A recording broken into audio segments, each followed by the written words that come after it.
What do you think of this, and do you reckon that actually now this could be bad news for Keir Starmer because he's got to deal with someone who's going to get a little bit of a honeymoon period?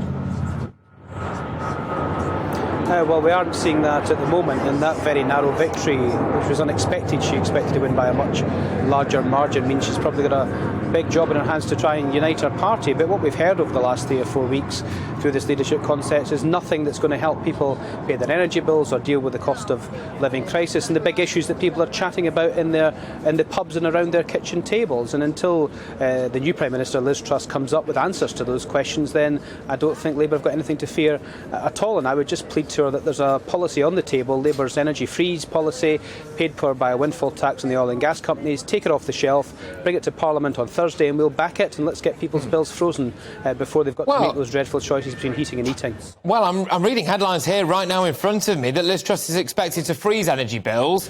And I suppose her way of doing things is not necessarily to take it out on the large oil and gas companies, it's to go for growth. Is Labour against growth?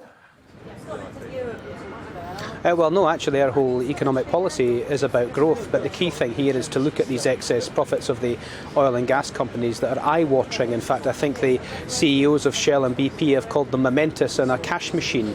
We need to look at those profits and we need to take them back into the Treasury and give them back into people's pockets. People are trying to get from this government, who have been essentially on holiday and absent for the last 4 or 5 weeks, some answers to the big questions that they have, and they are not going to be able to pay their energy bills. Many millions of people will be sent into fuel poverty, and the government have to come up with a credible answer for that is both showing where the money is going to come from and not choke off any more growth in this country. We've had 12 years of low growth and high taxes in this country from this Conservative government, and I just don't think that can continue.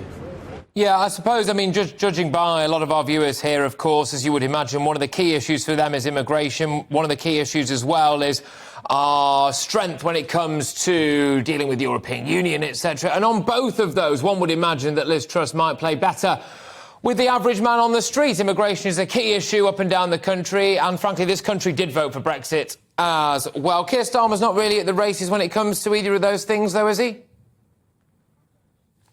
We've all accepted that Brexit's happened. We've left the European Union, but the two key things that the public will want from any government, including a future Labour government, is for the Brexit deal that's on the table to work.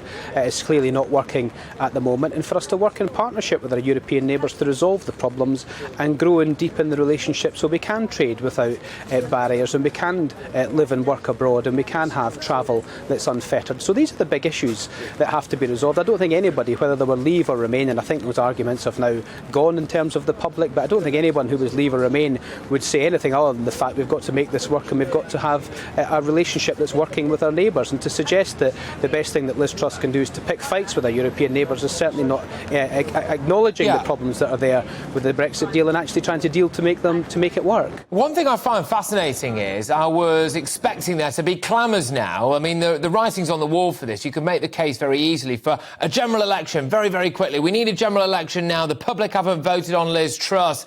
We've got a new leader. Let's let the public decide.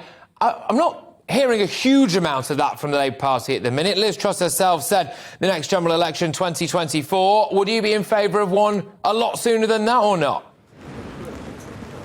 Well, the official Labour Party press release called for a general election. We've been calling for a general election for months now in terms of getting the public to decide whether or not they wanted Boris Johnson as Prime Minister, now whether they want Liz Truss as Prime Minister. I think it would be incumbent on Liz Truss to go all the way to Balmoral in Scotland tomorrow to accept the position of Prime Minister of the United Kingdom and Northern Ireland, and then ask Her Majesty to dissolve Parliament immediately to take this back to the country. This is our fourth Conservative Prime Minister, the 12 years of disastrous government, and I think when you look at what's been said and debated and argued over the last 4 or 5 weeks between the Conservative Party, they're also admitting they've failed over the last 12 years. So time for a fresh start for this country. The only person that can deliver that fresh start is a UK Labour government led by Keir Starmer as Prime Minister. So let's get to the polls as quickly as possible. Bring it on.